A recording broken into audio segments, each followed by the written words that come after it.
Hello दोस्तों, कैसे हो आप लोग। तो दोस्तों मैं आप सभी का स्वागत करता हूं आपके अपने के यूट्यूब चैनल पे। दोस्तों यहाँ पे अगर हमने बात करूं तो हमने सेकंड चैप्टर की जो शुरुआत थी वो क्या कर ली थी। आज जो है हम शुरू कर रहे हैं आपके सेकंड लेक्चर के साथ। अब इससे पहले हमने historiography in the Asian period पढ़ा था, मेडिवल पीरियड पढ़ा था, मॉडर्न पढ़ा था। अब मॉडर्न पीरियड में भी हमने पढ़ा है कि हमारे जो हिस्ट्री है वो दो पार्ट में डिवाइड है। एक आपकी प्री इंडिपेंडेंस हिस्ट्री है और एक आपकी पोस्ट इंडिपेंडेंस हिस्ट्री होती है। प्री इंडिपेंडेंस मतलब आजादी से पहले जो सारे इवेंट्स हुए थे वो आपके प्री इंडिपेंडेंस होती है, और आजादी के बाद जो सारे इवेंट्स उसको हम लोग क्या पोस्ट इंडिपेंडेंस पीरियड क्या बोलते हैं। अब यहाँ पे प्री इंडिपेंडेंस में कुछ तीन तरह की जो हिस्टोग्राफी हमें क्या देखने मिली, एक कॉलोनियल हिस्टोग्राफी देखने मिली, एक ओरिएंटलिस्ट और एक नेशनलिस्टिक हिस्टोग्राफी देखने मिली। तो यहाँ पे हम एक एक करके क्या चीजें क्या समझेंगे। तो चलो शुरू करते हैं अपने साथ। तो फटाफट एक बार ताली हो जानी चाहिए यहाँ पे। अब चलो, अब यहाँ पे थोड़ा सा मेरे ख्याल से छोटा दिखा, थोड़ा सा जूम इन करूंगा। वाह वाह वाह वाह, चलो दिख रहा है। स्क्रीनशॉट लेना चाहते हो तो एक स्क्रीनशॉट ले सकते हो, आपके नोट्स का यहाँ पे काम हो जाएगा। अब आती कॉलोनियल हिस्टोग्राफी। कॉलोनियल हिस्टोग्राफी का मतलब क्या होता है, देखो हमने क्या देखा है, हमने ये देखा कि अंग्रेज आए, अंग्रेजों ने क्या किया, भारत देश में अपनी जो कॉलोनीज थी वो क्या इस्टेब्लिश की। सही बात है। अब कहीं ना कहीं हमने ये भी पढ़ा कि हमारे पिछले लेक्चर में कि जो सबसे पहले जो ब्रिटिशर्स ने क्या किया, हमारे इंडियन हिस्ट्री के बारे में पढ़ना लिखना क्या चालू किया। सही बात है। अब हमने ये भी देखा क्या कि द हिस्ट्री ऑफ इंडिया लिखा गया था, the history of British India लिखा गया था। वहां पे क्या किया गया, वहां पे कहीं ना कहीं हमारे जो कल्चर थे, हमारे जो ट्रेडिशंस थे उसको नीचा क्या दिखाया गया था। और जो मेन एस्पेक्ट था हमारे कल्चर का या फिर जो ट्रेडिशन का वो दर्शाया बिल्कुल भी गया नहीं था। वही चीज को क्या हम लोग बोलते हैं, कॉलोनियल हिस्टोग्राफी क्या बोलते हैं। अब यहां पे the scholars who studied and wrote Indian history where British officers, ये ऑलरेडी मैंने बताया। अब इन्होंने क्या किया, इन्होंने बोला कि जो इंडियन कल्चर इंडियन ट्रेडिशन है वो बहुत खराब है, वो गलत है, वो सही नहीं है। हमारा जो कॉलोनियल यानी कि हमारे जो ब्रिटिश रूल है वो बहुत ज्यादा अच्छा है, हम जो चीजें कर रहे हैं वो बहुत ज्यादा अच्छा है, वो उन्होंने क्या बताया। और इस तरह की हिस्टोग्राफी को क्या बोला गया, कॉलोनियल हिस्टोग्राफी। मतलब एक ऐसी हिस्टोग्राफी जिसमें क्या किया गया, जिसमें जो कंट्री का जो ट्रेडिशन था, रूल था, उसको क्या नीचा दिखाया गया, और जो कॉलोनियल रूल था यानी जो ब्रिटिश रूल था उसको क्या बहुत ही अच्छा दिखाया गया। इस तरह की हिस्टोग्राफी को हम लोग क्या बोलते हैं, कॉलोनियल हिस्टोग्राफी क्या बोलते हैं दोस्तों। अब यहाँ पे हमने बहुत अलग अलग एग्जांपल्स पढ़े। यहाँ पे एग्जांपल दिया है कि 5 वॉल्यूम्स में मतलब 5 एडिशन में जो कैम्ब्रिज हिस्ट्री थी वो क्या की गई थी, पब्लिश की गई थी। कभी ईयर 1922 से लेकर 1937 ई में क्या की गई थी, पब्लिश की गई थी। तो आपको याद रखना है 5 volumes of the Cambridge history of India was published from the year between the year 1922 1937 के बीच में क्या की गई थी, 5 एडिशन जो थी कैम्ब्रिज हिस्ट्री ऑफ इंडिया क्या की गई थी, पब्लिश की गई थी। अब और भी एग्जांपल देखा हमने, क्या देखा था, द हिस्ट्री ऑफ मराठास हमने देखा था। फिर उसके बाद अगर मैं बात करूं आपका the history of British India, the history of India. तो ये सारे एग्जांपल्स भी क्या आपको इसको इंक्लूड करना है जब आपको अगर क्वेश्चन आया कॉलोनियल हिस्टोग्राफी का। और अगर मैं बात करूं आप अपने एक्सरसाइज के क्वेश्चन देखोगे तो वहां पे आपको एक कॉलोनियल हिस्टोग्राफी का दिख जाएगा। पहला क्या लिखोगे, the scholar who studied and wrote about the Indian history were the British officer. ठीक है, in their writing they ridiculed Indian culture and their writing were used to justify the colonial British rule. ठीक है, ये 2 point लिखी। और example में 5 volumes of ये और बाकी के जो 3-4 एग्जांपल्स मैंने पिछले लेक्चर्स में पढ़ाए थे वो आपको क्या लिखना है। ठीक है, तो यहाँ पे आपका जो कॉलोनियल ब्रिटिश रूल है ये आपका खत्म हो जाता है। ठीक है, अब यहाँ पे अगर मैं बात करूं, और बट ऑब्वियस सी बात है अगर आपकी और मेरी दुश्मनी है, ठीक है, ना मैं आपके बारे में अच्छा लिखूंगा ना आप मेरे बारे में अच्छा लिखोगे, आप क्या करोगे, मेरी चीजों को गलत दिखाओगे, और मैं भी रहता तो मैं भी आपकी चीजों का गलत दिखाता। सही दिखाता क्या, बिल्कुल भी कदाचित नहीं सही दिखाता। समझ में आ गया। अब यहाँ पे आते हैं ओरिएंटलिस्ट हिस्टोग्राफी के बारे में। अब हमने 8th स्टैंडर्ड में हमने क्या पढ़ा था, in 8th standard we have studied about the age of renaissance. मतलब जहां पे हमने चीजों के बारे में वापस से क्या शुरुआत से पढ़ा था। और साथ ही साथ हमने क्या देखा था, हमने ये देखा था कि जो यूरोपियंस है यानी जो वेस्टर्न कंट्रीज के जो लोग हैं वो ईस्टर्न कंट्री के सिविलाइजेशंस को लेकर, उनके ट्रेडिशंस को लेकर, उनकी कंट्रीज को लेकर बहुत ज्यादा उत्सुक रहते हैं। अगर मैं बात करूं चाहे आपकी यूरोपियन कंट्रीज आज की डेट में जितनी भी है, वेस्टर्न कंट्रीज जैसे अमेरिका हो गया, वहां के जो लोग हैं हमारी ट्रेडिशन को लेकर ना बहुत ज्यादा बोलते हैं ना एक्साइटेड रहते हैं, उनके अंदर एक अलग ही भावना रहती है। ठीक है, वो आते हैं हमारे इंडिया में विजिट करते हैं। और मैं अगर बात करूं तो हमारे इंडिया में अगर most of the tourist visit करते हैं तो कहीं ना कहीं हमारे ट्रेडिशन हमारे कल्चर की वजह से विजिट करते हैं। पर हमारा ट्रेडिशन और कल्चर एक इकलौता ऐसा कल्चर है जो ऑल ओवर वर्ल्ड क्या बहुत ही ज्यादा क्या माना जाना क्या जाता है। सही बात है। तो ये आज से नहीं, ये बहुत पहले से। तो बहुत सारे जो यूरोपियन स्कॉलर्स थे वो क्या करते थे, वो बहुत ज्यादा उत्सुक थे हम बहुत ज्यादा एक्साइटेड रहा, बहुत ज्यादा क्यूरियस थे जानने के लिए भाई ईस्टर्न कंट्रीज की सिविलाइजेशन कैसी होती है, ईस्टर्न कंट्रीज होती कैसी है, ठीक है। और उनमें से कुछ स्कॉलर्स क्या करते थे, वो उनका एक अलग रिस्पेक्ट था सिविलाइजेशन को लेकर, एक अलग बोलते हैं एक अलग एडमायरेशन था कंट्री को लेकर। और वैसे स्कॉलर को हम लोग क्या बोलते थे, ओरिएंटलिस्ट बोलते थे। अगर आप चर्चगेट में अगर आप रहते हो या फिर चर्चगेट आप कभी जाओगे, जो मुंबई का एक पार्ट है, वहां पे आपको एक ओरिएंटल बिल्डिंग देखने मिलेगी।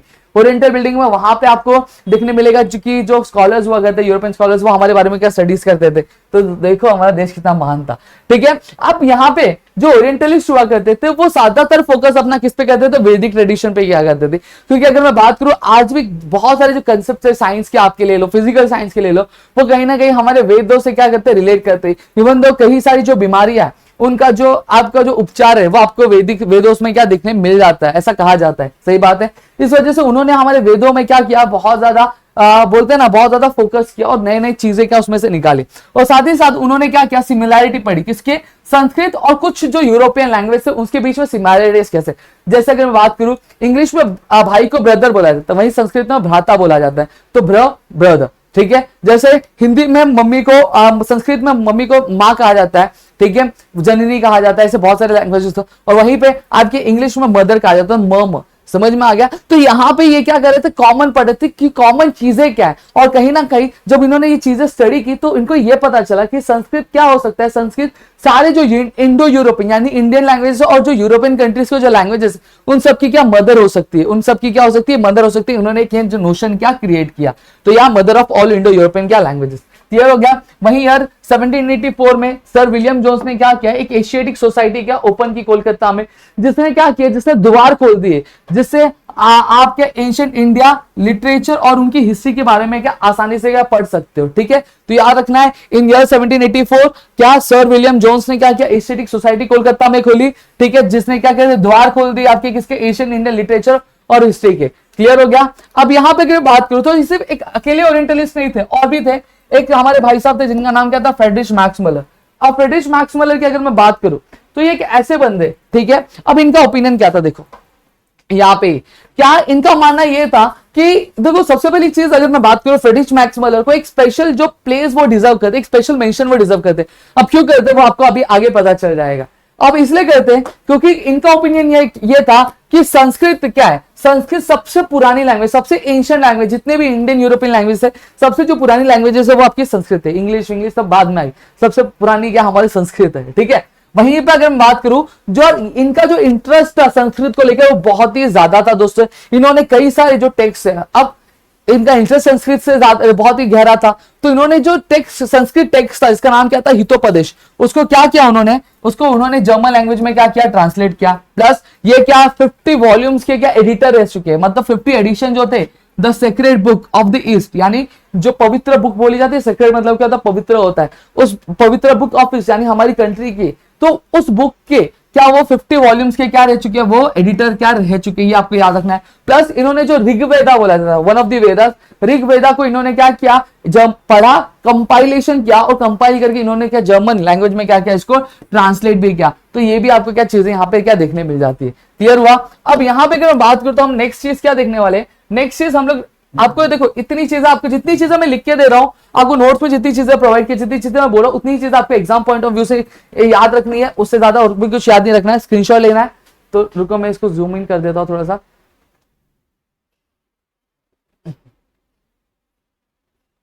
क्या आप स्क्रीनशॉट क्या ले सकते हो, समझ में आ गया। अब यहां पर अगर मैं बात करूं तो आगे क्या है,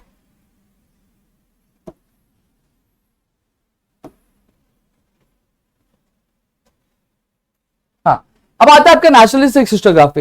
नेशनलिस्ट हिस्टोग्राफी है क्या,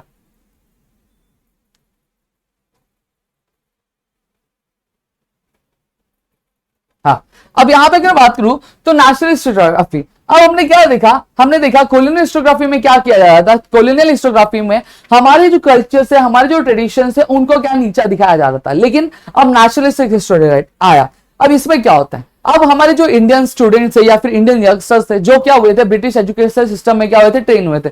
आपने शायद वीर पिक्चर देखी होगी सलमान खान की, जहां पे वो कहां जाते, लंदन जाते आपके क्या पढ़ाई के लिए, ठीक है। तो ऐसे बहुत सारे यंगस्टर्स थे जो क्या हुए ब्रिटिश एजुकेशन सिस्टम में क्या हुए, आपके ट्रेन हुए। तो वहीं पे उन्होंने क्या किया, फिर उन्होंने लिखना चालू किया, और जो राइटिंग थी इंडियन हिस्टोरियन की, वो कहीं ना कहीं एक साइन दिखा रही थी, एक सिंबल दिखा रही थी कि वो कोशिश क्या कर रहे थे, वो कोशिश अपने इंडिया का जो प्राइड था, अपने इंडिया की जो रिस्पेक्ट थी, जो इंडियन रीडर्स की जो फीलिंग्स थी, उसको वापस क्या लेकर आना चाहते थे। वो जो रेस्पेक्ट खो गई थी वो उसको वापस गेन करने की कोशिश कर रहे थे, और वो सारी चीजें क्या कर रहे थे, सारी चीजें 100% क्या लिख रहे थे, सही लिखने की पूरी कोशिश कर रहे थे।